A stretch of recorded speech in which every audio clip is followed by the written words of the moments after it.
With a dozen big-name guests and 31 songs over 3 hours, Linkin Park and Friends' tribute to their late singer Chester Bennington obviously had many memorable moments. Alanis Morissette and the band's Mike Shinoda both performed new songs dedicated to Bennington, who committed suicide in July.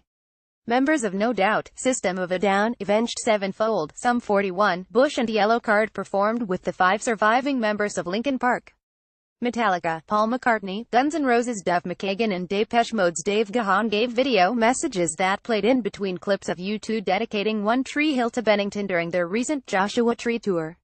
But the night's most powerful moments occurred when the remaining members of Linkin Park let the 18,000-plus fans take over and sing Bennington's parts on both Numb, which featured an empty mic stand illuminated in the center of the stage, and In the End. They also sang One More Light at the top of their lungs, with almost the entire bowl illuminated by cell phones.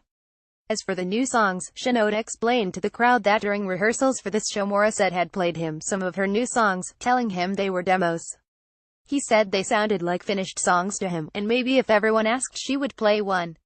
They obliged, and so did she, introducing the ballad Rust as a song about the stigma faced by people who battle depression and mental illness. I want to offer empathy to everyone out there and empathy to Chester, she said. Shinoda said had written his new song, Looking for an Answer, for which he accompanied himself on piano, 8 days after Bennington's passing. He talked about the role of music in helping him get through the loss. He also answered one of the main questions of this night: where would Linkin Park go from here? He said even they don't know. I don't know what's gonna happen with this song, he said. If we do continue, I want to build on this. The song's lyrics include the lines, was there something I could say or I should not have done, and I'm just sitting in the dark, disbelief this is real. But most of the night was filled with cathartic, celebratory energy.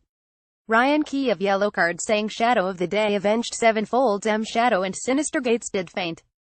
Blink-182 performed I Miss You, then formed a supergroup with the members of Linkin for What I've Done.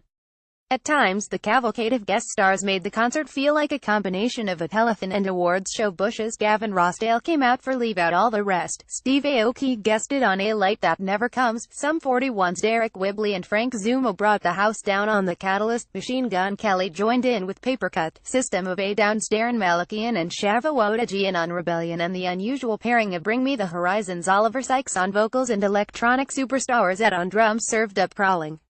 After the regular set ended with the emotional sing-along of In the End, Bennington's widow Linda came out to read a speech, in which she said how much her husband would have appreciated bringing everyone together. He would have loved this and would have loved everyone lifting each other up, she said. She also called the 5 band members of Linkin her brothers and said how grateful she was he brought them into her life, before wrapping up the speech by citing the hashtags, Depression Make Chester Proud. That was followed by a powerful and now haunting video of Bennington introducing One More Light during a recent show in Birmingham, England. Dedicating the track to the victim of the Manchester bombing after the Ariana Grande concert, he said, "The one thing that can't be defeated is love." All that was left was for the band to celebrate him with the all-star finale of Bleed It Out. Shinoda introduced the song by saying the evening was neither the end nor a new beginning for Linkin Park. We don't know where we're going, he said, but we appreciate your support. More importantly, he concluded, keep Chester in your hearts and make him proud.